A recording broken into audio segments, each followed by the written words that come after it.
2 journées pour parler de développement à l'international. Un projet qui s'inscrit dans le cadre du plan régional pour l'internationalisation des entreprises. Le PRIE a été signé en octobre 2015 par de nombreux partenaires, parmi lesquels l'État, la région, les chambres consulaires, les financeurs comme BPI-France, l'AFD et la COFAS. Des acteurs clés dans le parcours de l'entrepreneur qui souhaite s'exporter. Pour l'aider à se retrouver dans cette nébuleuse, le guichet unique à l'export, créé il y a 3 ans. Nous accompagnons les entreprises de A à Z. C'est un accompagnement personnalisé. On est en mesure de faire un diagnostic export, donc d'évaluer avec l'entreprise ses forces et ses faiblesses, son réel potentiel à l'export, et de lui proposer aussi bien des formations qu'un accompagnement sur des salons, des rendez-vous B2B, des études de marché.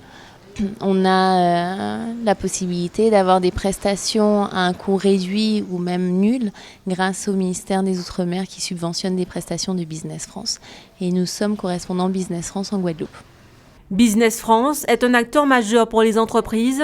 Avec des bureaux dans 80 pays, l'institution publique les aide à exporter. L'objectif, c'est identifier, grâce à notre correspondant ici en Guadeloupe, qui est Guadeloupe Expansion, identifier des entreprises qui ont des besoins ou des velléités ou des stratégies export, voir que leur produit est bien adapté, voir que leur produit répond à des contraintes réglementaires, voir que leur brochure est en anglais, en espagnol, en arabe, que sais-je, voir que le produit en question ou les produits en question ont des avantages concurrentiels. Si le produit n'a pas d'avantage par rapport à un produit qui peut se trouver en Espagne, en Italie ou en Chine, ils n'arriveront pas à le vendre.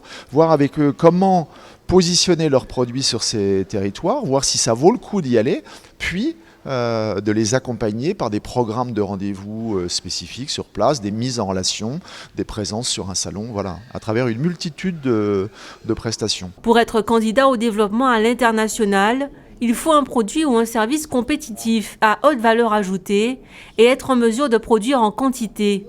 L'accès au conseil n'est que le début d'un travail de longue haleine qui demande une véritable stratégie sur le long terme.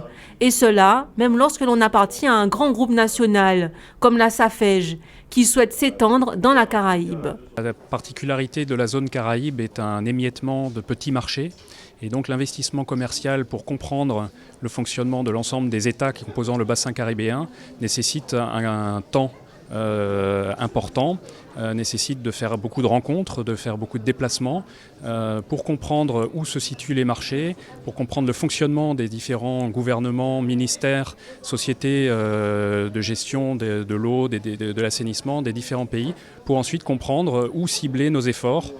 Et donc le développement